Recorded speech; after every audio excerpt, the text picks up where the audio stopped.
SISVOICE.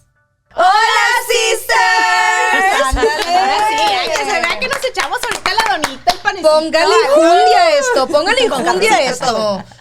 Oigan, es que hoy viene con nosotros mi bella Grecia, que está aquí y que nos va a platicar su historia, chicas. Tiene una historia súper bonita que la verdad yo siento que va a marcar la diferencia y va a abrir los corazones de muchas personas. Gracias, Monse. Muchísimas gracias, chicas, por la invitación. I'm very, very excited. I'm going to do the Tex-Mex style today. I say I know how to speak Spanish, but once I get nervous, the Spanish kind of just goes downhill. So I prefer speaking English. Yes, but thank you so much. I'm so excited. As I was telling you in my Instagram story, I was like, I've never shared my story. I think very handful of people in my hand I can count that know my story. Obviously my mother and father, right? and my husband. But I am a mom of 3. Like some of y'all are moms, right? Yes. Your mom, newlywed. No kids. I love it. So I am so excited to be here and to share that with you guys. So I am from Reynosa, Tamaulipas. ¡Puro tamal en la casa! Reynosa tierroso, pero ya me bañé. I was born there, but raised here in Edinburgh, Texas. And I'm very proud to say that because where you are born and where you come from is what makes you and breaks you. And you always have to humble yourself of where you're coming from. And people are like, really? You're from there? I'm like, yes. Like my grandparents still live there. My aunts still live there. And unfortunately, my kids don't know any of that side of the family because of things that are going on in Mexico. My husband does not allow us to go over there, but I'm very, very proud to be from Reynosa. I am the first graduate from my family.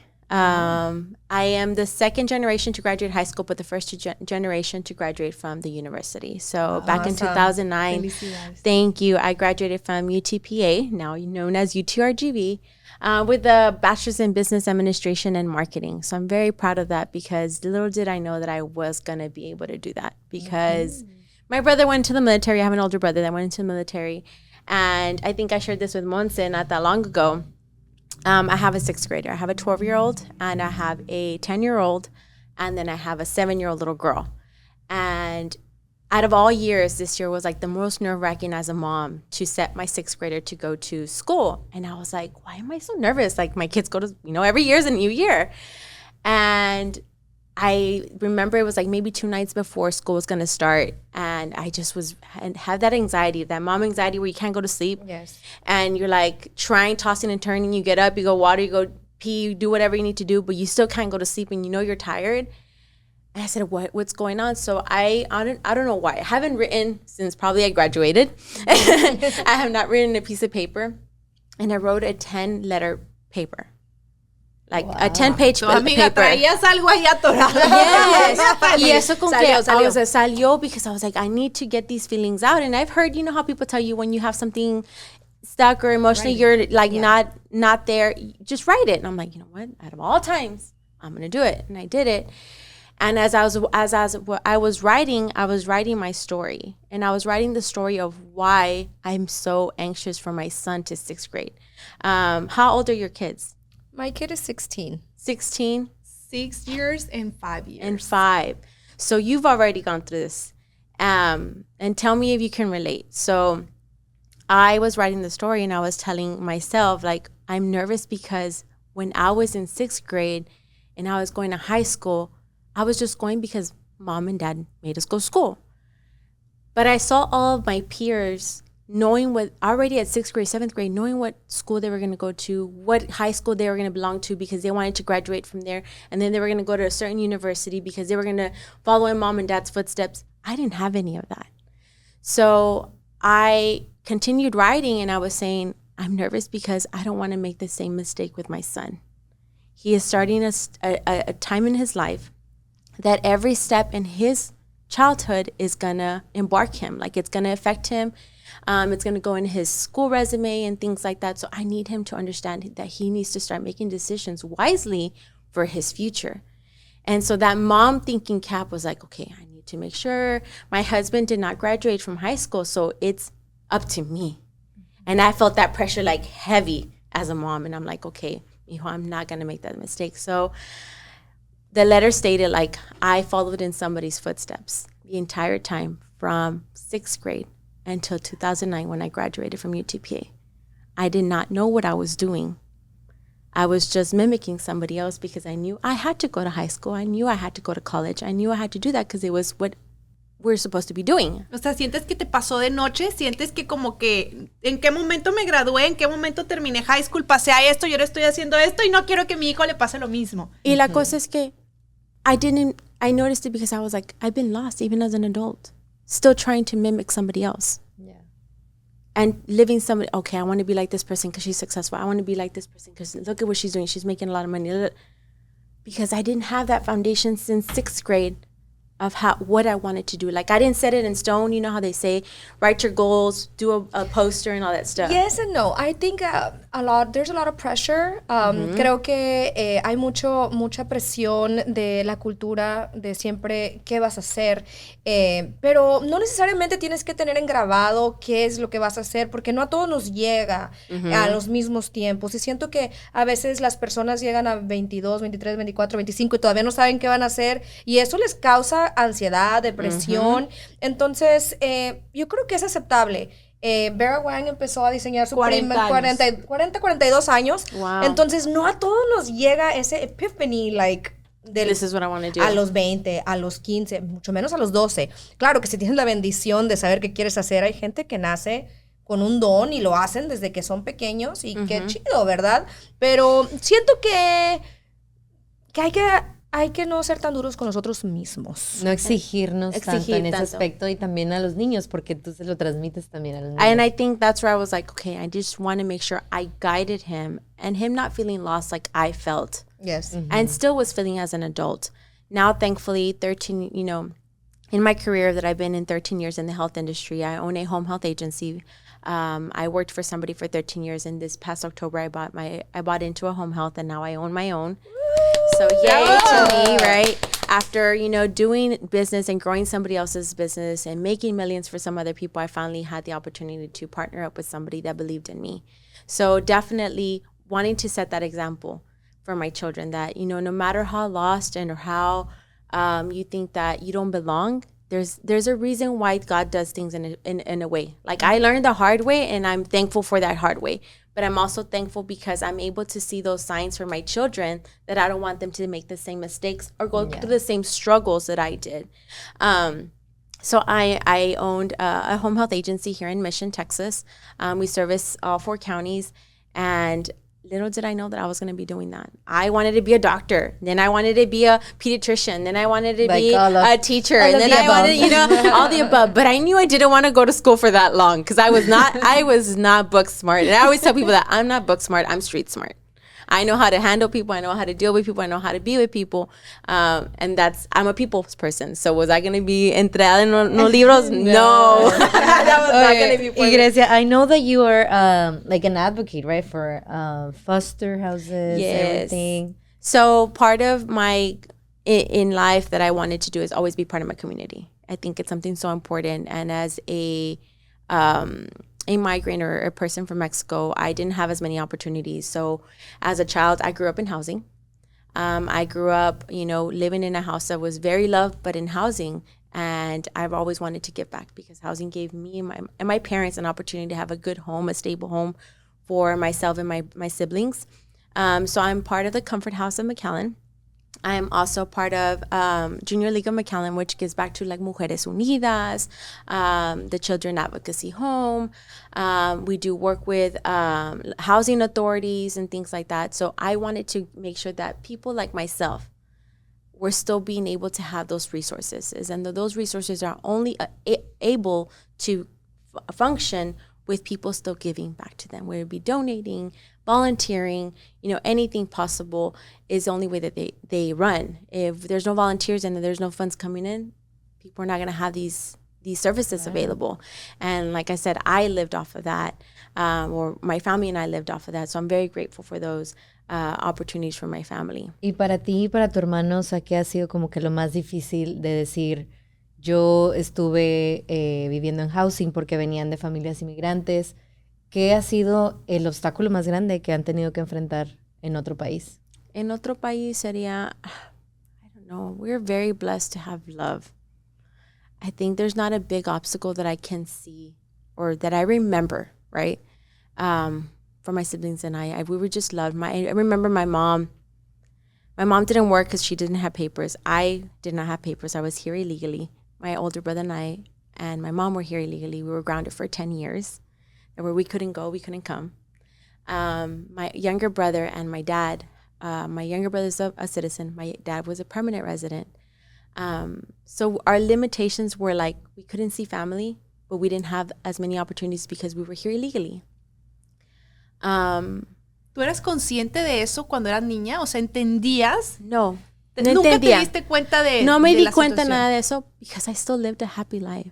I just remember my mom, and I always say this story to my kids.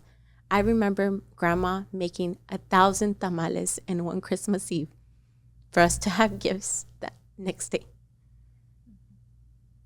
Because we didn't receive Medicaid. We didn't receive All the benefits. all the benefits that somebody who's low income here in the States. So yeah, maybe that is what we struggled with is money, because my dad was a waiter for 40 years, a waiter and proud. Like él todavía le dice a los waiters cómo hacer cosas. He's disabled now, pero he's such a proud waiter. But I remember those things, and those are things that, make me the person who I am. Make me Amiga, y el ser mesero para mí, o sea, yo digo, yo admiro. O sea, porque digo, es que no manches como la capacidad que tienen, porque los encargan como de quién sabe cuántas mesas. Y luego es lidiar con toda la gente, actitudes de personas, porque hay gente que no tiene muchos modales. Entonces, yo me quedo pensando y digo, no manches, o sea, yo admiro, porque yo nunca podría hacerlo, la verdad. Yo digo de que, se me hace tan difícil o tan pesado el de que tener esa presión, y si algo no lo traes bien, a ver, ¿cómo? Esto no te pedí, llévatelo, o sea, imagínate. Sí. Servir a la gente es difícil, Sí. pero te tiene que gustar. A mí me gusta servir a la gente. Yeah, my Yo dad. sirvo a la gente, o sea, todo eso es difícil, pero es un don, es como todo, es como cualquier cosa. Tú tienes el don de la palabra, igual otras personas no lo tienen, otras personas tienen el don del servicio. Entonces, Es algo que es mi algo papá- bonito, y ellos, yo creo que hay muchos también personas que tienen el don del servicio que lo hacen con pasión y les encanta. Yeah, so I Y eso think fue lo que sacó adelante tu familia. ¿Cuántos años de mesero tu papá? 40 años. Wow. O sea, y no es de que un salario, o sea, ni salario de No, son ni puras $1,000, ¿no? it's Sí. all tips. So if the tip was like $10 that day, it was $10 that day because it was slow, and that's because he would wake up at 4 a.m. I was conscious of what time my dad would go to work every single time, because we only had one car. And that car was like for all 5 of us. And my mom was at every activity. My mom was part of like the volunteers at our elementary because she couldn't work. So my mom was very involved with our care at the school because the principal, and she's a great leader here in the community still, Ms. Domingo Vela. I can never, ever forget her name, and I can never forget her because she like loved my mom, and she loved us and welcomed us into the elementary to be able to still be students. She even wrote a letter of recommendation for my parents when we were trying to fight for our papers. So that, those people that, do things just because they want to help, she would always stay in my head, and her kids I went to school with, and I would tell them, your mom did everything for us. Like that letter, she didn't need to do, but she did it. I became a citizen at 19. My husband tells me I married him so he could give me my papers. No. Siempre me dice, te casaste conmigo para que te dé tu visa. El amor de mi visa. I'm like, sure, buddy, okay. He always jokes about that. But yes, I became a citizen at 19, and I did all the paperwork by myself at that time. I was already a permanent resident, but I couldn't get my citizenship. And I did it at 19 before prices increased and the things got a little more complicated and things like that. So I was very grateful to ¿Has tenido contacto con algunas chicas o niños con los que compartías antes o no los has vuelto a ver? ¿Esa vida tuya quedó atrás? O like from elementary and even high school, I am not the greatest at not that I'm not the greatest at keeping friendships. That sounds horrible. I'm not one. I was with somebody for 5 years from Sherryland. So all his friends, you know how when you date somebody, those are all your friends and all your surroundings? Okay, so that was that. And then I got married to my husband that I dated for 4 months. ¿Qué? We dated for 4 months. Después de una relación de 5 años, en 4 meses, mijita, es. Cuando sabes, 2 semanas. Cuando sabes, sabes. Sí. And my husband knew the same thing. He had never been so serious about anybody till he met me. So we dated for 4 months. We got married. We had our first kid within the same year. We've been married now, going to be 13 years. O sea, todo. Wow. Así, caliente ni se siente. Yeah. And you know what? Like, marriage is not perfect, but, you know, we've grown and we support each other in our careers and our ambitions. He is my biggest critique, but also my biggest supporter, my biggest believer, even though I say that he's not, but he surely is. Like, he would be the one that keeps me on my toes because he doesn't want anybody to take advantage of me. He hates people taking advantage of me. And he'd be like, you know, you're just a softie. I'm like, no, I'm not. Yes, I am. But no, I don't keep in contact because of that. I see him on social media, which I love social media for that. And maybe if they hear this story, and I would like them to know that because of the girls that I would hang out with in high school, and they were my role models of why I went to college and why I ended up being in college, because I saw them and they had parents that would tell them, you have to go to UT, you have to go do this, you know. They had those parents that, you know, had great guides. Mm-hmm. And my parents couldn't because they didn't know any about that, any of that information. So because of them, I'm here today. Yeah. Because I probably wouldn't have been able to go to college. I probably would have just followed in my parents' footsteps, or, you know, been a hustler my whole entire life, which is there's nothing wrong with that, because you don't need a college diploma for anything nowadays. But because of them, I am here today. ¿Y alguna vez has sentido como que eso te ha afectado al día de hoy? O sea, que tú digas de que algo que se haya quedado como que en ti, de que sabes que es que yo o me siento menos o esto, o sea, algo personal o emocional que afecte. Emotionally wise, yes. As a woman, I've gone through depression, I've gone through my anxiety mode. So in those times you feel like you're not worthy, or, you know, that I don't feel like I'm enough, because why do I deserve the opportunity to be someone? When I bumped into my business partner that offered me half of the business that we have today, I was like, but why me? Why we literally had just a lunch, and I was there to give her guidance of how to hire a good marketer. She offered me the business. And I still cry and I thank her all the time. Like, why did you believe in me? So it's still that doubt of like, why should I have the opportunity to have this successful business? And I firmly believe that God gives us the grace and gives us the people that belong in your life at a certain time frame when we are ready. Because I've been in this industry, the health industry, for 13 years. And why now did somebody offer me a business? Yeah. With no no hesitation within, like, this was a Friday and a Monday, I was already signing documents for the business at the attorney's office. So I was like, why now? Because God gave you the grace and the ability and the time. Mm-hmm. And I firmly believe that that's all about timing. And I am now mentally ready. I am now emotionally ready. I am now physically ready for what comes with the business, because the person I was 13 years ago when I started in the industry was not ready. I can see that now. I was not ready. I was weak. I let people step all over me. I let people tell me what I needed to do, what needed to be done. I didn't believe in myself. So yeah, the doubt and the insecurity was full thrown, you know, in the middle of my time life in the health industry. But I'm thankful that my business partner offered me, and it's very recent, October of last year, the partnership with her, because it was the time. Dicen que es lo peor que le puedes hacer a una persona es darle las oportunidades antes de tiempo. Tienes que, por el fracaso, ir evolucionando y preparándote para ese nivel en tu vida. Entonces, por eso hay muchas personas cuando se ganan la lotería que no están listos para eso. O se casan con alguien que tiene mucho dinero y no hacen nada con su vida. Entonces, yo creo que todos los fracasos, todas esas tropiezos, en vez de ser cosas malas, son lecciones que tenemos que ir tomando para nuestra formación como personas.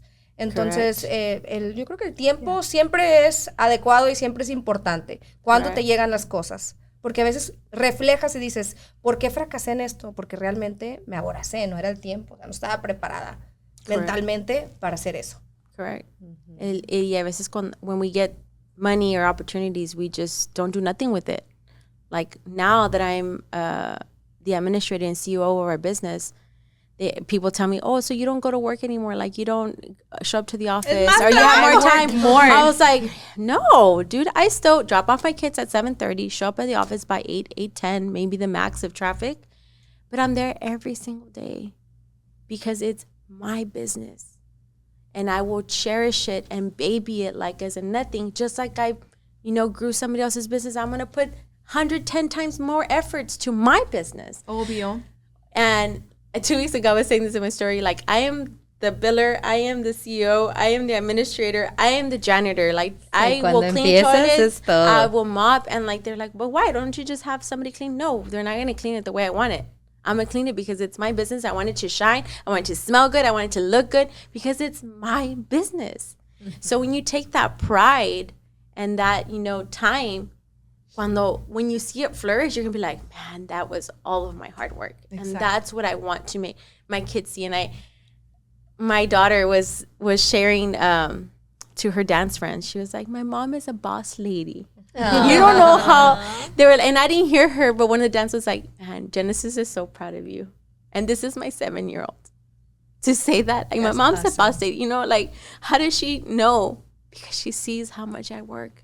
Yeah. And for her to know that as a 7-year-old, like, what a boss lady, like, I'm setting her up for success in reference to knowing that she can do anything she wants to do in her life, no matter what.